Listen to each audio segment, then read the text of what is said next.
ABP report में खबरों की शुरुआत करें। सबसे पहले बड़ी खबर है, आज मनरेगा की जगह लाए गए नए बिल पर चर्चा होगी। लोकसभा में चर्चा होने वाली है और चर्चा के दौरान हंगामे के पूरे आसार हैं इस बिल को लेकर। मनरेगा की जगह विकसित भारत जी रामजी बिल लाई गई है सरकार की ओर से और विपक्ष ने महात्मा गांधी का नाम हटाने पर सरकार से सवाल किए हैं। आज ही लोकसभा से बिल पास करवाने की कोशिश सरकार करेगी। दरअसल केंद्र की मोदी सरकार महात्मा गांधी राष्ट्रीय ग्रामीण रोजगार गारंटी कानून मनरेगा को खत्म कर नया ग्रामीण रोजगार कानून लाने जा रही है और बिल की कॉपी सोमवार को लोकसभा सांसदों के बीच सर्कुलेट की गई। इसका नाम विकसित भारत गारंटी फॉर रोजगार एंड आजीविका मिशन VBG रामजी बिल 2025 रखा गया है, जिसको लेकर बवाल हो रहा है। विपक्ष लगातार इसका विरोध कर रहा है, महात्मा गांधी के अपमान का आरोप लगा रहा है और नए बिल में कहा गया है कि इसका उद्देश्य विकसित भारत 2047 के राष्ट्रीय विजन के अनुरूप ग्रामीण विकास का नया ढांचा तैयार करना है। काम के दिनों की संख्या 100 से बढ़ाकर 125 दिन कर दी गई है, लेकिन इस बिल के खिलाफ विपक्ष ने मोर्चा खोल दिया है और सरकार पर सवाल लगातार विपक्ष की ओर से दागे जा रहे हैं। आज भी लोकसभा में हंगामे के पूरे आसार। अब इस बिल को लेकर केंद्र सरकार और विपक्षी दल आमने सामने हैं। सोमवार को बिल पेश होने के साथ ही हंगामे से साफ है कि आज भी लोकसभा में चर्चा के वक्त इस पर सियासी शोर रहने वाला है, जिसे देखते हुए केंद्र की सरकार ने सुबह 9:30 बजे से 10:30 बजे तक संसद भवन परिसर में सभी सांसदों को बुलाया गया, जहां नए बिल पर ब्रीफिंग दी जाएगी। उनको और चर्चा की तैयारी के बारे में सांसदों को बताया जाएगा। वहीं दूसरी ओर विपक्ष ने भी मोर्चेबंदी तेज कर दी है। सबसे पहले सुबह कांग्रेस अध्यक्ष प्रेस कॉन्फ्रेंस करके सरकार को घेरेंगे और फिर इसके बाद सुबह करीब 10 बजे के आसपास संसद भवन परिसर में विपक्ष की भी बैठक होने वाली है। इंडिया गठबंधन के फ्लोर लीडर्स की इस बैठक में आगे की रणनीति पर चर्चा होगी। साथ ही साथ कांग्रेस ने संसद के अलावा सड़क पर उतरकर प्रदर्शन करने की भी तैयारी कर रखी है। आज देश भर में मनरेगा का नाम बदलने के खिलाफ कांग्रेस के कार्यकर्ता जिला मुख्यालयों पर धरना देंगे, विरोध दर्ज कराएंगे। तो सत्ता पक्ष इस बिल की खूबियों को बताएगा किस तरीके से ग्रामीण रोजगार मिलेगा और दूसरी ओर विपक्ष इसको लेकर हमलावर है, सरकार पर सवाल उठा रहा है। कहा यह जा रहा है कि महात्मा गांधी का नाम क्यों हटा दिया गया।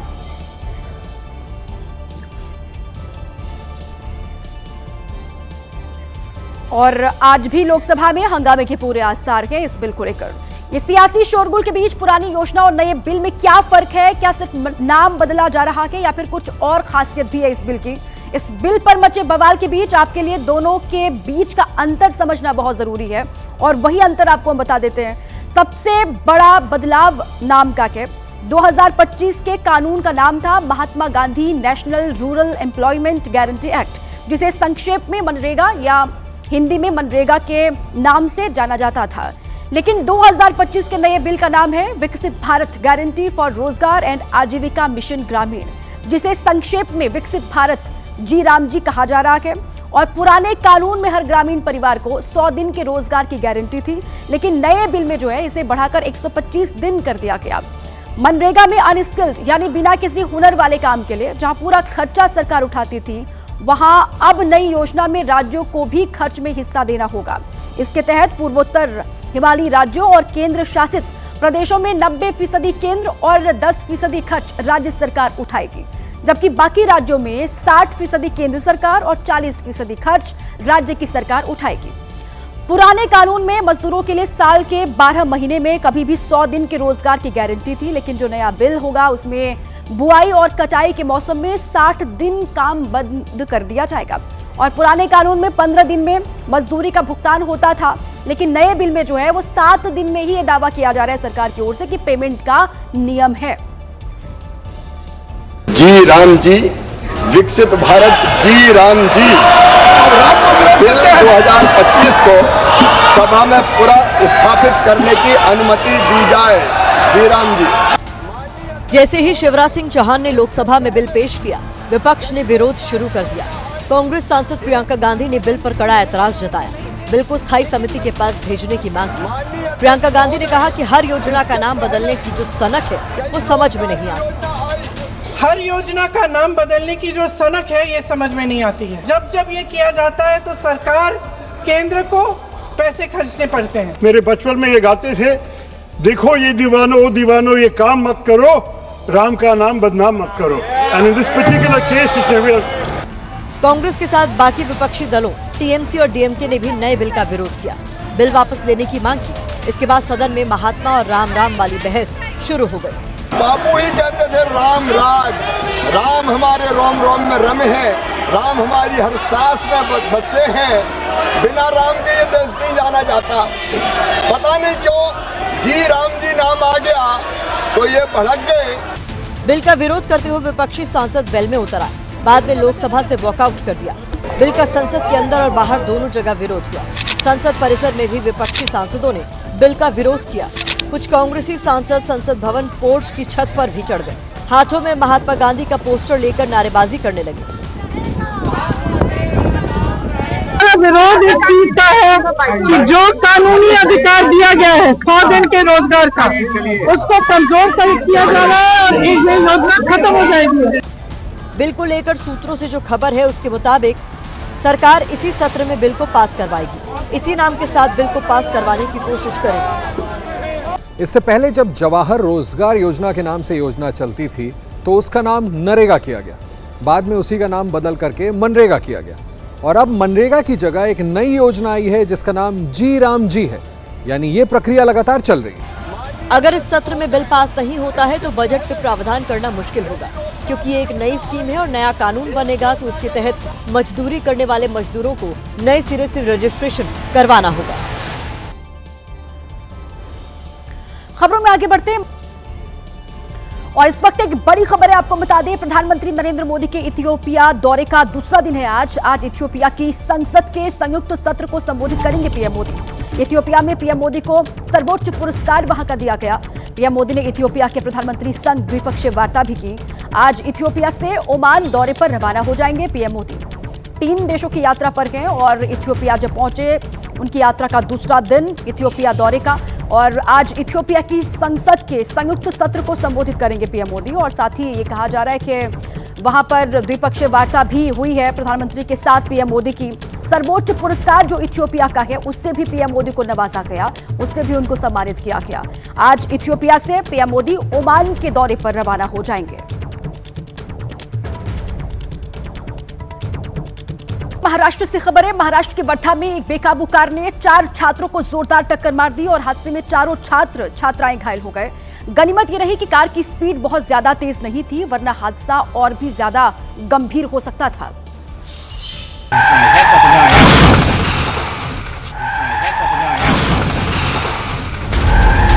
कार आई और छात्रों को रौंदती चली गई, जिनमें से 3 पैदल थे और एक साइकिल से जा रही थी। तभी अचानक कार आ गई। सीसीटीवी में दिखा कि कार के नीचे पहले से ही एक साइकिल फंसी थी, उसी की चपेट में छात्र छात्राएं आ गए। गनीमत रही कि कार की चपेट में आने से कोई गंभीर तौर पर घायल नहीं हुआ। लोग तुरंत मदद के लिए भागे। कार ड्राइवर की गलती से ही हादसा हुआ, लेकिन जिस तरह छात्र छात्राएं रोड पर चल रहे थे वो भी सही नहीं है, क्योंकि सड़क गाड़ियों के चलने के लिए बनी है और फुटपाथ पैदल चलने वालों के लिए। ऐसे में नियमों का ध्यान रखें और सुरक्षित रहें। दिल्ली ट्रैफिक पुलिस का एक जवान एक टैक्सी ड्राइवर को उसकी गाड़ी के अंदर ही बेरहमी से पीटता हुआ दिखाई दिया। ट्रैफिक पुलिसकर्मी की गुंडागर्दी का ये वीडियो सोशल मीडिया पर तेजी से वायरल हो रहा है।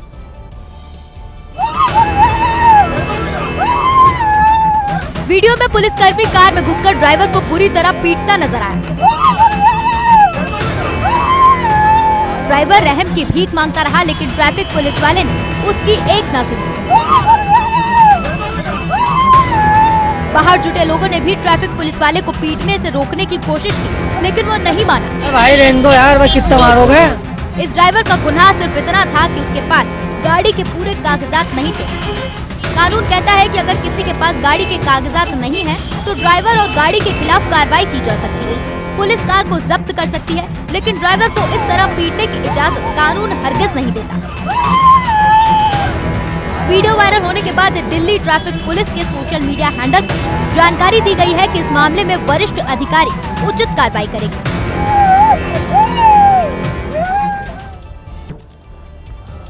खबरों में आगे बढ़ते हैं। बाघ को सामने देखकर कोई भी सहम जाता है, लेकिन यूपी के बिजनौर से एक ऐसा वीडियो सामने आया है जिसमें बाघ ही डरा हुआ दिखाई दे रहा है। बाघ ऐसे घबराया मानो पानी के अंदर से उसकी मौत निकल आई। जिस बाघ को देखकर बड़े बड़े जानवर डर जाते हैं, वो बाघ एक मगरमच्छ को देखकर घबरा गया। बाघ रामगंगा नदी में पानी पीने के लिए पहुंचा था, लेकिन तभी मगरमच्छ ने इस पर झपट्टा मारने की कोशिश की और बाघ कई कदम पीछे भाग गया। मगरमच्छ से बाघ इस कदर डर गया कि वो वापस तालाब के पास आया भी नहीं। ये वीडियो वन रेंज में घूमने के लिए पहुंचे पर्यटकों के मोबाइल में रिकॉर्ड हो गया।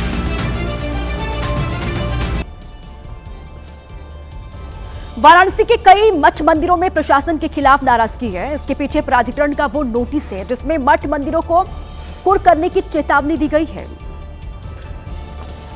इसमें काशी का पातालपुरी मठ भी है, जिसे नोटिस जारी कर कहा गया है कि अगर टैक्स नहीं भरा गया तो कुर्की की कार्रवाई की जाएगी।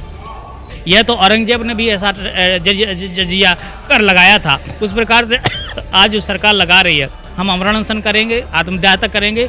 नोटिस से संत इस कदर भड़के हैं कि आत्मदाह की चेतावनी तक दे रहे हैं। एक महात्मा को अभी ढिलवरिया में प्राधिकरण ने तोड़ने का नोटिस दे दिया है। जैसे तैसे महात्मा ने भीख मांग करके आश्रम बनाया, उसको तोड़ने के लिए नोटिस 2 बार आ चुका है। इन साधु संतों को तकलीफ इस बात की है कि जिसे ये अपना समझते हैं वही इनके लिए कुछ नहीं कर रहा है। कहने को सिर्फ सरकार हमारी है, लेकिन राइट के नाम पे कुछ भी नहीं है। इन साधु संतों की सीधी मांग है कि मठ मंदिरों को हर तरह के टैक्स से मुक्त किया जाए।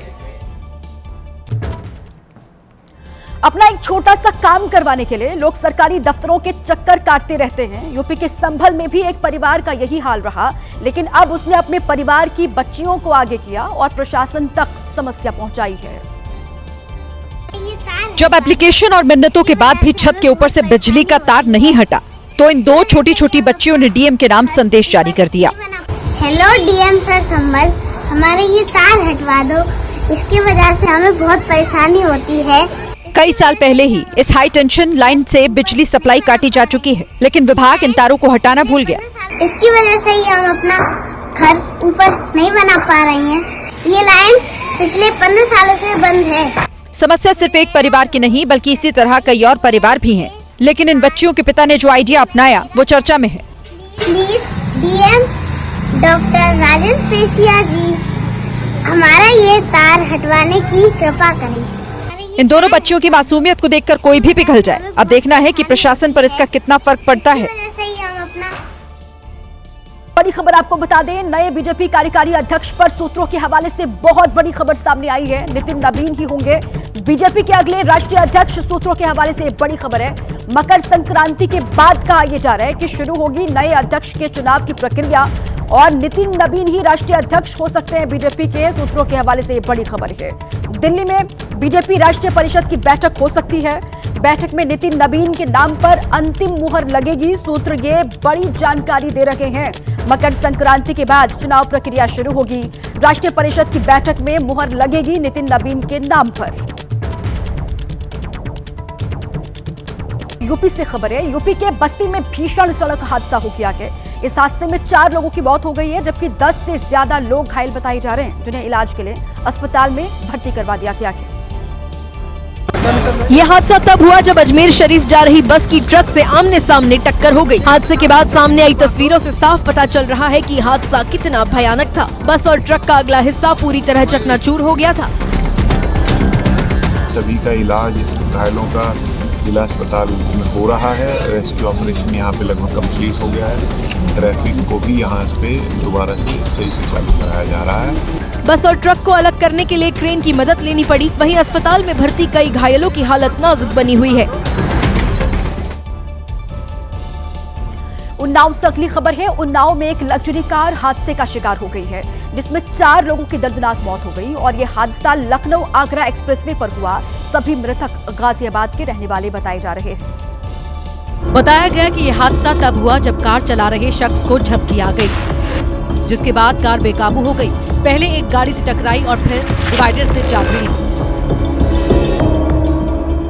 हादसा इतना भीषण था कि कार के परखच्चे उड़ गए। हादसे में घायल 4 लोगों को अस्पताल पहुंचाया गया, लेकिन उन्हें बचाया नहीं जा सका। हादसे की जानकारी के बाद OP Rajbhar Unnao postmortem house पहुंचे। वहां पर उन्होंने मृतकों के परिवार से मुलाकात की और उन्हें ढांढस बंधाया। इसी बीच एक बड़ी खबर है, आपको बता दें, लगातार मजबूत हो रही भारतीय सेना। आज भारतीय सेना को मिले 3 अपाचे हेलीकॉप्टर। गाजियाबाद के हिंडन एयरबेस पर पहुंची अपाचे हेलीकॉप्टर की दूसरी खेप और आज ही भारतीय नौसेना में शामिल होंगे 24 MH-60R हेलीकॉप्टर। INS 335 स्क्वाड्रन में शामिल होंगे सभी 24 हेलीकॉप्टर्स और गोवा के हंस नेवल बेस पर तैनात होंगे ये सभी एंटी सबमरीन हेलीकॉप्टर्स। ये बड़ी खबर है। भारतीय सेना लगातार किस तरीके से मजबूत हो रही है, हर गुजरते साल के साथ ये उसी से जुड़ी बड़ी और अच्छी खबर है। आज भारतीय सेना को मिले 3 अपाचे हेलीकॉप्टर्स। गाजियाबाद के हिंडन एयरबेस पर अपाचे हेलीकॉप्टर्स पहुंच चुके हैं। मध्य प्रदेश सरकार में मंत्री गौतम टेटवाल की मुफ्तखोरी का एक वीडियो जमकर वायरल हो रहा है। दरअसल मंत्री गौतम टेटवाल MP के राजगढ़ में हाट बाजार का निरीक्षण करने के लिए पहुंचे, लेकिन यहां उन्होंने जो हरकत की वो वायरल हो गई। हाट बाजार के निरीक्षण के दौरान मंत्री गौतम टेटवाल ने एक मूली उठाई और खाने लगे। मूली खाते खाते मंत्री गौतम टेटवाल एक कार्यकर्ता को पीछे करते हुए आगे बढ़े और फिर एक दुकान से 2 अमरूद उठाए और दोनों हाथों में अमरूद लेकर खाने लगे। मंत्री जी को मुफ्त के अमरूद खाता देख उनके साथ चल रहे कार्यकर्ता भी हंसने लगे। हालांकि मंत्री गौतम टेटवाल मुस्कुराते हुए बेपरवाह अंदाज में चलते रहे। हद तो तब हो गई जब एक दुकान पर कच्ची हल्दी देखकर मंत्री गौतम टेटवाल रुके और चलते चलते दुकानदार से कहा कि 1 किलो हल्दी कार्यालय भिजवा देना। मंत्री गौतम टेटवाल का ये बेबाक अंदाज अब चर्चा का विषय बना हुआ है। लोग इस पर अलग अलग रिएक्शन दे रहे हैं। इसी बीच छत्तीसगढ़ से एक बड़ी खबर है। छत्तीसगढ़ में सफल हो रहा है नक्सल विरोधी अभियान। आज बीजापुर पुलिस के सामने सरेंडर करेंगे 34 नक्सली। आत्मसमर्पण करने वाले नक्सलियों पर है 84 लाख रुपए का इनाम और सरेंडर करने वाले नक्सलियों में 7 महिला और 27 पुरुष बताए जा रहे हैं। छत्तीसगढ़ से बड़ी खबर है। नक्सल विरोधी जो ऑपरेशन चल रहा है वो सफल होता हुआ दिखाई दे रहा है। आज बीजापुर से खबर है कि बीजापुर पुलिस के सामने 34 नक्सली जो है वो समर्पण करेंगे, आत्मसमर्पण करेंगे, सरेंडर करेंगे और 84 लाख का इनाम इन नक्सलियों पर घोषित है। और ये कहा जा रहा है कि 7 महिलाएं इसमें हैं और 27 पुरुष हैं इन नक्सलियों में जो सरेंडर आज करेंगे। यूपी के प्रयागराज में 12वीं के एक छात्र पर जानलेवा हमला किया गया। यह हमला तब हुआ जब वो छात्र सामान लेने के लिए घर से निकला। आरोपियों ने हमला क्यों किया इसका पता लगा रही है पुलिस। लेकिन घर से बाहर आते ही करीब 6 युवकों ने उसे घेर लिया और उस पर टूट पड़े। कुछ आरोपी डंडे से उसकी पिटाई कर रहे थे जबकि कई आरोपी उस पर ईंटें बरसा रहे थे। आरोपियों ने चारों तरफ से उस पर ऐसा हमला बोला कि वो छात्र संभाल ही नहीं पाया। इससे पहले ये आरोपी गली में घात लगाए पीड़ित छात्र का इंतजार करते दिखे। छात्र जैसे ही बाइक से वहां पहुंचा, आरोपियों ने उसे रोक लिया और उसकी पिटाई शुरू कर दी। हमले में छात्र सड़क पर ही गिर गया। इसके बाद एक आरोपी ने ईंट उठाई और उसके सिर पर दे मारी। छात्र को मरा हुआ समझकर सभी आरोपी वहां से फरार हो गए। बाद में परिवार वालों ने उसे अस्पताल पहुंचाया जहां उसकी हालत नाजुक बनी हुई है।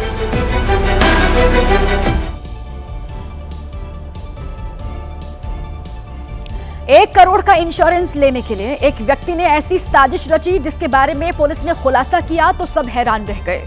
खुद की मौत का नाटक करने वाला व्यक्ति प्राइवेट फाइनेंस कंपनी में काम करता था। लातूर के वानवाड़ा शिवरा में ये कार जली हुई हालत में मिली थी। इसमें ड्राइविंग सीट पर बैठा व्यक्ति भी जलकर राख हो गया था। पुलिस को गाड़ी में कुछ ऐसी चीजें मिली जिसके आधार पर गाड़ी मालिक गणेश चौहान की पहचान हुई। लेकिन कॉल डिटेल से पुलिस ने 24 घंटे के अंदर पता कर लिया कि कार मालिक गणेश चौहान जिंदा है। पुलिस के सामने सबसे बड़ा सवाल ये था कि जब गणेश जिंदा है तो कार में जलकर मरने वाला कौन था।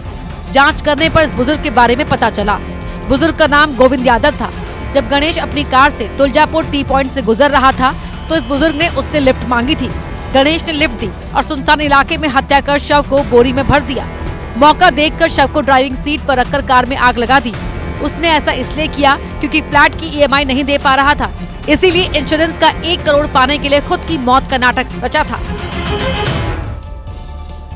और इस वक्त एक बड़ी खबर T20 वर्ल्ड कप 2026 से जुड़ी हुई है। राम सेतु से T20 world cup trophy tour launch होगा। पैरामोटर ब्रिज के ऊपर घुमाई गई ट्रॉफी, ये बड़ी खबर है। राम सेतु से T20 world cup trophy tour launch. Paramotor से ब्रिज के ऊपर घुमाई गई ट्रॉफी 7 फरवरी से, ये आप जानते हैं कि 7 फरवरी से T20 वर्ल्ड कप टूर्नामेंट की शुरुआत होने वाली है और टूर्नामेंट में 20 टीमें हिस्सा लेंगी। भारत श्रीलंका में 55 मुकाबले होंगे। ICC अध्यक्ष जय शाह ने सोशल मीडिया पर पोस्ट करके ये जानकारी साझा की है। आईपीएल 2026 के लिए मिनी ऑक्शन मंगलवार को अबू धाबी में हुआ और इसमें 156 खिलाड़ियों ने हिस्सा लिया। उनकी बोली लगी। 10 टीमों ने 215 करोड़ 45 लाख रुपए खर्च कर 77 खिलाड़ी खरीदे। इनमें 29 विदेशी और 48 जो खिलाड़ी थे वो भारतीय शामिल रखे। ऑस्ट्रेलिया के ऑलराउंडर कैमरन ग्रीन आईपीएल इतिहास के सबसे महंगे विदेशी खिलाड़ी बने हैं इस बार। उन्हें कोलकाता नाइट राइडर्स ने 25 करोड़ 20 लाख रुपए में खरीदा है। वहीं दूसरे नंबर पर भी विदेशी खिलाड़ी रहे। श्रीलंका के मथीशा पथिराना को भी 18 करोड़ में कोलकाता ने खरीदा के, जबकि तीसरे और चौथे नंबर पर 2 अनकैप्ड खिलाड़ियों ने जगह बनाई है। दोनों ने 14.25 करोड़ की बोली जीतकर बड़ा मैदान मार लिया। और 20 साल के प्रशांत वीर उत्तर प्रदेश के अमेठी जिले के संग्रामपुर गांव के रहने वाले लेफ्ट आर्म स्पिनर ऑलराउंडर लो ऑर्डर में धाकड़ बल्लेबाजी करते हैं, जबकि 19 साल के कार्तिक शर्मा राजस्थान के विकेटकीपर बैटर है। चेन्नई ने इन पर लॉन्ग टर्म इन्वेस्टमेंट किया है और कोलकाता ने बांग्लादेश के मुस्तफिजुर को 8 करोड़ 20 लाख में खरीदा के। वहीं जम्मू कश्मीर के आकिब पर दिल्ली ने दाव लगाया। 8 करोड़ 40 लाख में उन्हें खरीदा गया के। और उधर राजस्थान रॉयल्स ने रवि बिश्नोई पर भरोसा दिखाया। उन्हें 7 करोड़ 20 लाख रुपए में खरीदा। रवि बिश्नोई पहली मर्तबा राजस्थान के लिए आईपीएल के मैदान में उतरेंगे इस बार। अबू धाबी में आईपीएल के ऑक्शन में ऑस्ट्रेलिया के ऑलराउंडर कैमरून ग्रीन ने गर्दा ही उड़ा दिया, तो वहीं आईपीएल इतिहास के तीसरे सबसे महंगे और सबसे महंगे विदेशी खिलाड़ी बन गए। लेकिन इसमें भी एक ट्विस्ट है। क्या है आपको बताते हैं। कोलकाता नाइट राइडर्स ने ग्रीन को 25 करोड़ 20 लाख में साइन किया, लेकिन बीसीसीआई के नए नियमों के हिसाब से ग्रीन को केवल 18 करोड़ रुपए ही मिलेंगे, क्योंकि नया जो नियम है वो ये कहता है कि किसी भी विदेशी खिलाड़ी को 18 करोड़ से ज्यादा रकम नहीं मिल सकती।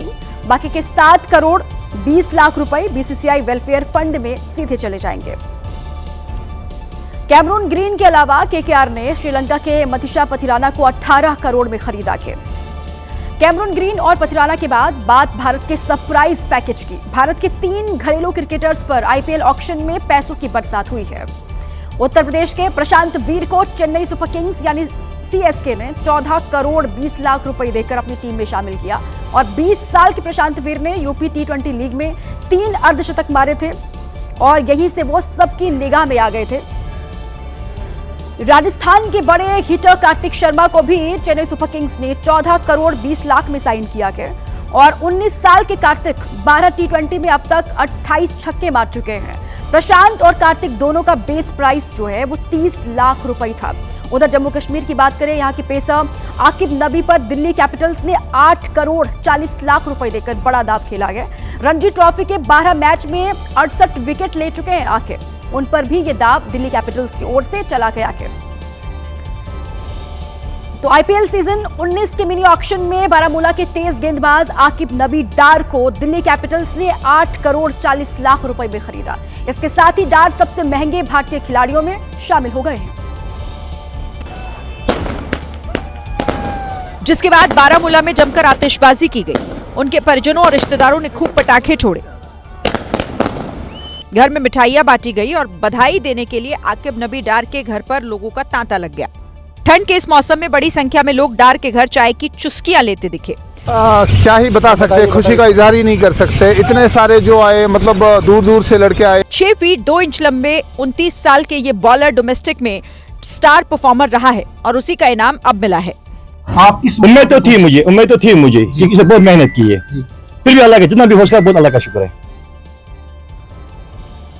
अगली खबर विदेश से है। जापान से खबर है। जापान के होक्काइडो द्वीप में भारी बर्फबारी से जनजीवन अस्त व्यस्त हो गया है।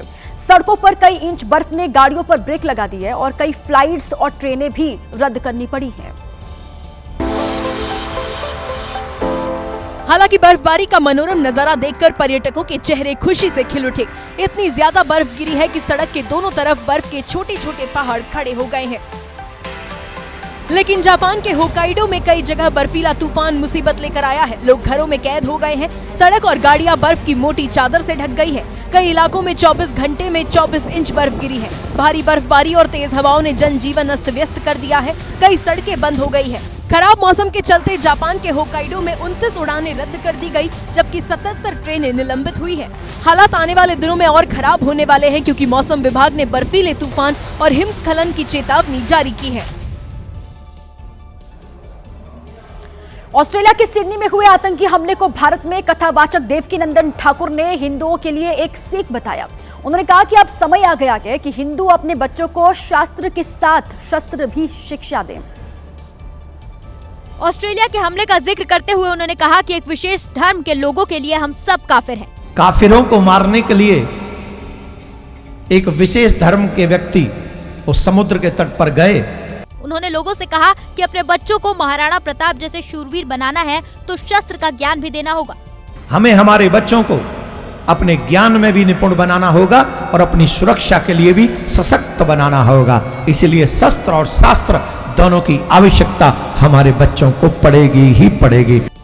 देवकीनंदन सिडनी हमले के नाम पर बिना नाम लिए मुस्लिम समुदाय को टारगेट कर रहे थे। सिडनी में हमलावर से बंदूक छीनकर कई लोगों की जान बचाने वाले अहमद थे और ऑस्ट्रेलिया के प्रधानमंत्री ने अहमद से मुलाकात की। जान की बाजी लगाने वाले अहमद को भी गोली लगी थी। घायल हालात में भर्ती अहमद को देखने अस्पताल पहुंचे पीएम एल्बनीज ने उन्हें असली ऑस्ट्रेलियाई हीरो कहा। It's a great honour to meet Ahmed El Ahmed. He is a true Australian hero. He's very humble. Syria में जन्मे अहमद उस रोज ऑस्ट्रेलिया के उसी बीच पर थे। उन्होंने जान की बाजी लगाकर आतंकी से उसकी बंदूक छीनी और उसे वहां से भागने पर मजबूर किया।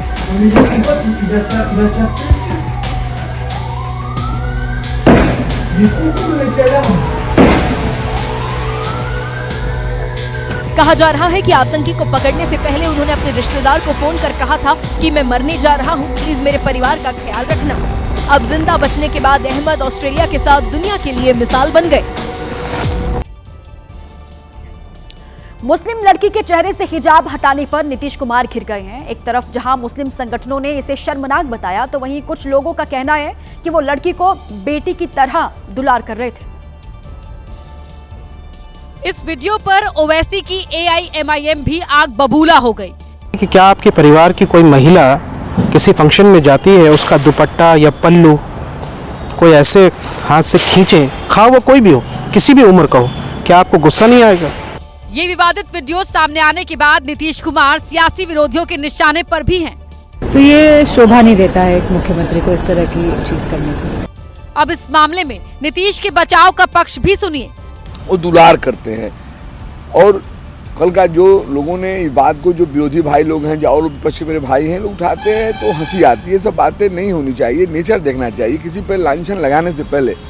हालांकि विपक्ष इसको लेकर नीतीश कुमार के मानसिक स्वास्थ्य पर सवाल उठा रहा है। भारत के स्टार बल्लेबाज विराट कोहली और अभिनेत्री अनुष्का शर्मा एक बार फिर से प्रेमानंद महाराज से मिलने के लिए पहुंचे। संत प्रेमानंद महाराज से मुलाकात के दौरान विराट कोहली के चेहरे पर चमक थी, तो वहीं अनुष्का शर्मा काफी इमोशनल दिखाई दी। विराट कोहली और अनुष्का शर्मा ने आश्रम पहुंचकर प्रेमानंद महाराज का आशीर्वाद लिया और फिर प्रेमानंद महाराज ने विराट कोहली और अनुष्का को जिंदगी से जुड़ी एक खास सीख दी। ये लक्ष्य बना लेना चाहिए कि आप चाहे जिस जन्म में मिलो, ये आपके ऊपर छूट है, लेकिन प्यारे अब मैं आपसे मिलना चाहता हूँ। प्रेमानंद महाराज की बातें सुनकर अनुष्का की आंखों में आंसू भर आए, जबकि विराट कोहली प्रेमानंद महाराज की हर बात पर सिर हिलाकर सहमति जताते हुए दिखे। हम सब श्री जी के हैं, हम एक छत्र के नीचे हैं। प्रेमानंद महाराज ने विराट अनुष्का को हमेशा विनम्र रहने और खूब राधा नाम जप करने की सलाह दी।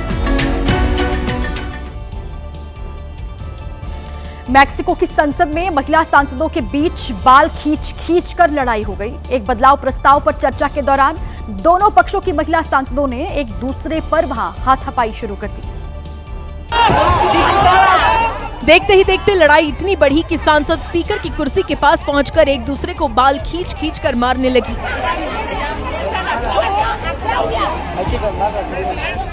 वीडियो में दिखा कि राइट और लेफ्ट की महिला सांसद अपने अपने दम के मुताबिक एक दूसरे का बाल पकड़ी हुई थी और स्पीकर जैसे तैसे खुद को बचा रहे थे।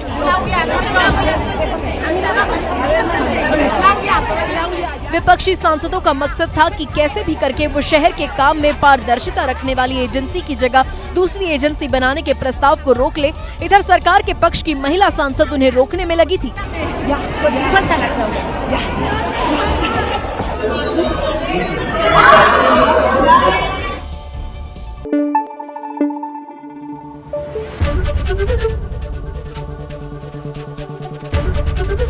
ABP न्यूज आपको रखे आगे।